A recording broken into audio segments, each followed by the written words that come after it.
Salut, bienvenue à tous. Dans cette vidéo, nous allons vous parler du bien-être de la volaille. Comment prévenir les différents cas de maladies. Comment éviter les maladies. Comment savoir si mes poules ou mes poulets de chair, mes pondeuses, mes coqueliers, etc. sont malades. Comment faire face. Comment faire la surveillance. Dans cette vidéo, nous allons vous donner les topos et les astuces pour faire face à ces entraves. Bien avant de commencer la vidéo, nous aimerions vous dire de vous abonner à notre page YouTube pour ne pas rater les vidéos exclusives sur l'élevage, le domaine de l'agriculture, la page SMVO TV, la page dédiée aux agriculteurs, aux nouveaux apprenants. Likez cette vidéo, partagez-la au maximum, activez la cloche de notification et surtout terminez cette vidéo pour apprendre les astuces et les topos pour pouvoir identifier les différents cas de maladie chez les volailles. Le bien-être de l'animal n'est pas une question philosophique. Le bien-être des oiseaux devrait être au cœur des préoccupations de l'éleveur. Si l'oiseau se sent bien, il sera en meilleure santé, aura une meilleure courbe de croissance et arrivera au poids espéré dans les temps espérés. Ce qui veut dire que les objectifs financiers de l'éleveur seront atteints. Des oiseaux dont le bien-être n'est pas pris en compte seront malades, chétifs et les taux de mortalité au sein du troupeau seront beaucoup plus élevés, jusqu'à entraîner de lourdes pertes financières pour l'éleveur. Il est également important de souligner que les pertes financières les plus élevées ne résultent pas toujours d'un problème majeur. Un petit problème chronique qui n'est pas réglé et qui se répète tout le temps peut avoir de lourdes conséquences sur les oiseaux et par le fait même sur le bilan financier de l'élevage. C'est pourquoi il importe de porter une attention constante aux oiseaux et à leur environnement. L'environnement est très capital et primordial dans le domaine de l'élevage. Pour s'assurer du bien-être des poulets, il faut s'assurer que les 5 besoins fondamentaux sont comblés en tout temps. Ce tableau présente les besoins fondamentaux d'un poulet et exemples d'actions qui permettent de combler ces besoins. Dans la première colonne du tableau, nous avons les besoins, les 5 besoins fondamentaux. Et dans la deuxième colonne, nous avons les actions pour combler les différents besoins.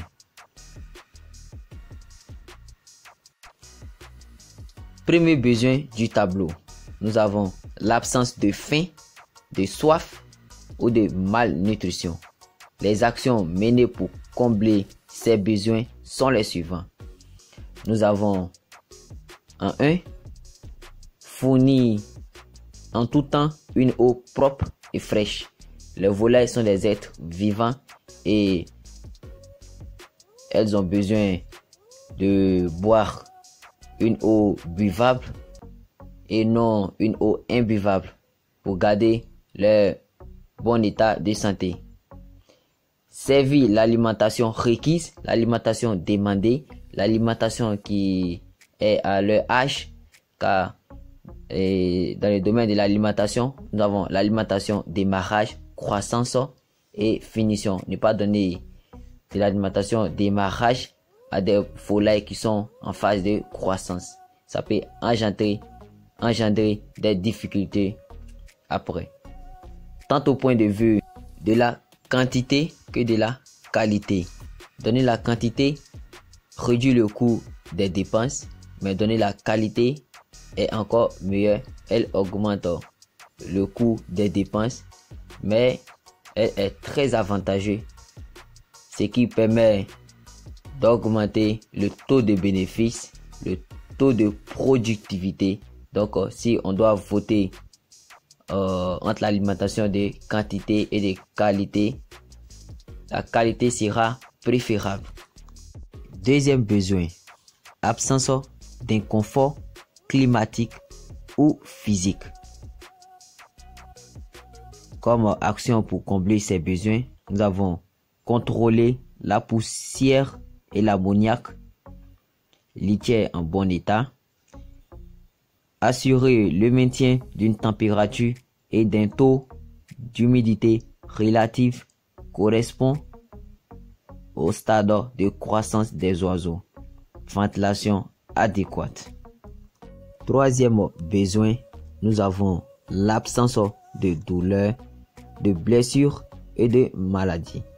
Comme action pour combler ces besoins, vous devez d'abord adopter et appliquer un système de suivi de la santé des oiseaux. Observez les signes qu'ils envoient. Suivre le plan de vaccination. Éliminer rapidement tout oiseau trop petit, émacié, faible des pattes, infirme ou malade. Quatrième besoin, liberté d'exprimer des comportements normaux. Comme action pour combler ce besoin, nous avons respecté les densités d'élevage. C'est très important en élevage de volailles. Cinquième et dernier besoin pour terminer, les 5 besoins fondamentaux d'un poulet et exemples d'action qui permettent de combler ces besoins est l'absence de peur et de stress chronique. Comme action pour combler ces besoins, nous avons toujours exécuté les opérations quotidiennes à la même heure pour réduire le stress chez les oiseaux. S'assurer qu'il n'y a pas de rongeurs ou des prédateurs qui peuvent entrer dans le poulailler. Avertir les oiseaux avant d'entrer dans un poulailler. Par exemple, toujours frapper avant d'entrer à la même porte et de la même manière. Et pour terminer, éviter le stress social entre les sujets en contrôlant l'intensité lumineuse afin de prévenir le cannibalisme. L'observation. Comment faire? Surveiller de près le comportement des oiseaux et leur consommation quotidienne de nourriture et d'eau.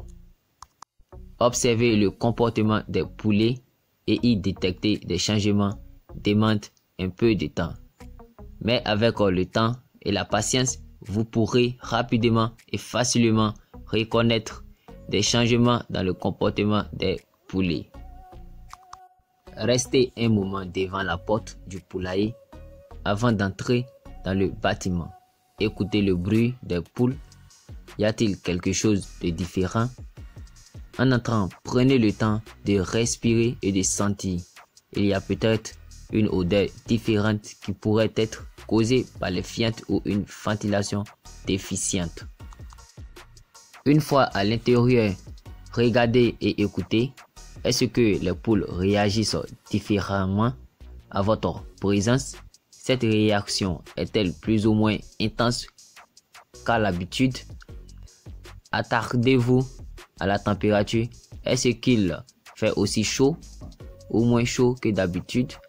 Vérifiez les thermomètres. Regardez le troupeau dans son ensemble. Comment est-il réparti dans l'espace? Quelle utilisation fait-il des différentes parties du bâtiment? Y a-t-il des endroits qui sont évités, notamment en raison d'une différence de température? Regardez chacune des poules. En quoi certaines se distinguent-elles des autres? Prenez les oiseaux qui semblent différents et inspectez-les de plus près. Est-ce un cas isolé ou le signe d'un problème plus général et sous-jacent? Surveillez le système de distribution d'eau et les mangeoires. Vérifiez que tous les oiseaux y accèdent. S'il y a un ou des oiseaux qui courent dans tous les sens sans but, c'est qu'il y a peut-être un problème d'accès aux abreuvoirs ou aux mangeoires. Observez les fientes. Les poules doivent produire des fientes de deux types, intestinales et caïcales. Les fientes intestinales sont solides sous une couche blanche durate. Une fiente caïcale est plutôt une pâte ferme et luisante, dont la coloration va du brun au vert foncé. Une fiente est anormale si elle est d'un blanc laiteux, vert, jaune ou orange, ou si elle contient du sang. De même si elle n'est pas assez ferme, trop humide, mousseuse ou mal digérée. Couleur ou aliment encore visible. Des photos sont présentées à la NES 8 pour vous aider à évaluer si les fientes sont normales ou non. Dans nos vidéos précédentes, comment connaître les poulets malades à partir de leurs fientes ou caca, poulets pondeuses ou chais, sont détaillés et bien expliqués les différentes maladies des volailles en regardant, en observant simplement les fientes. Lorsque l'on détecte un signe, se poser successivement les questions suivantes. En 1, que suis-je en train de voir, d'entendre, de sentir, de toucher? En 2, quelle en est la raison? Comment l'expliquer? En 3, que dois-je faire? Est-ce que je dois agir ou j'attends? En 4, quelles sont les actions à poser? En 5, est-ce que mes actions ont provoqué le changement désiré? Pour terminer cette vidéo en beauté, nous allons parler des oiseaux à risque. Nous pouvons dire qu'il y a toujours des oiseaux à risque au sein d'une exploitation. Des oiseaux dont la croissance est plus lente, par exemple, ils seront les premiers à souffrir des maladies, des pénuries d'eau et autres carences. Ils constituent ainsi des signaux d'alarme que quelque chose ne va pas. Si l'oiseau présente des risques pour les autres oiseaux, il vaut mieux le mettre à part ou l'éliminer. Il est très capital et très primordial de séparer les volailles malades ou contaminées des autres volailles pour éviter une contamination générale. Bonjour chers abonnés, bienvenue sur SMVO TV, la page des agriculteurs. Qui suis sur Abdul Hamzi Samassi, promoteur de page YouTube dans le domaine de l'aviculture. Je suis également qualifié en IACP, industrie agroalimentaire et chimique option production, et ingénieur en IT, ingénierie en technique d'élevage. Pour ceux dont c'est la première fois de visualiser mes vidéos, abonnez-vous massivement, partagez, likez, activez la cloche de notification pour rester connecté à la page YouTube SMVO TV pour connaître le monde de l'aviculture.